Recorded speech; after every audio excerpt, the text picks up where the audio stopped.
Okay, welcome back to What the Fuck is Wake the Talk Up. This is our eighth way to make communication your greatest asset. Here it is. Begin with you, not your audience. So we're ending our 8 ways to make communication your greatest asset with this one. Start with yourself, don't start with your audience, although it could be the starting point. In Wake the Talk Up, we say all communication starts with yourself, which is kind of a flip for some of us from maybe how we were taught how to communicate or how to be a better communicator. I heard a lot in my life growing up, just think about what your audience wants to say. Or if you don't have anything nice to say, don't say it at all. Nice being how what other people perceived, right, and judged as nice or easily receivable. So this is very much in our culture around how we express ourselves and communicate, that it's about like convincing or persuading or creating a different state of mind or being in someone else. Or even in some ways, the way you're talking about it, I'm hearing it and thinking about it as like seducing someone, or with charisma, convincing them, seducing them into believing our way. That if we don't get someone in our way of thinking, that we're not going to be safe. And what we're here to say is that instead of focusing first on trying to create an effect on someone else, is that we need to first really understand what's going on inside. Because if we're just out here and we think, this is how I'm thinking and feeling about something, and I need to get someone to join me here, we're encouraging you to go, actually, there's more.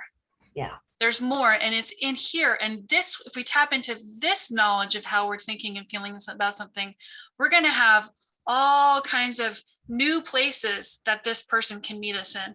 And so they are going to have a lot more choice and freedom and fun and creativity in joining us and understanding. And also trust, because what we're communicating is actually going to be real.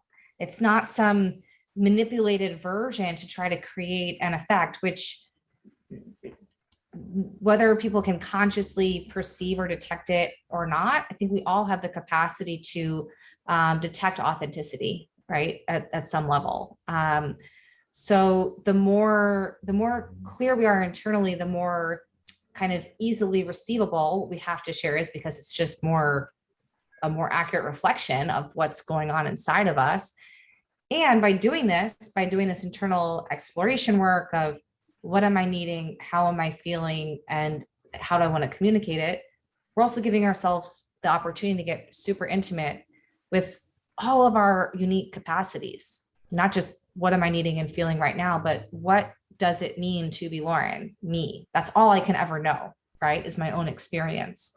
And those unique capacities are the capacities that serve us in our capacity to contribute as workers. They serve us in friendship.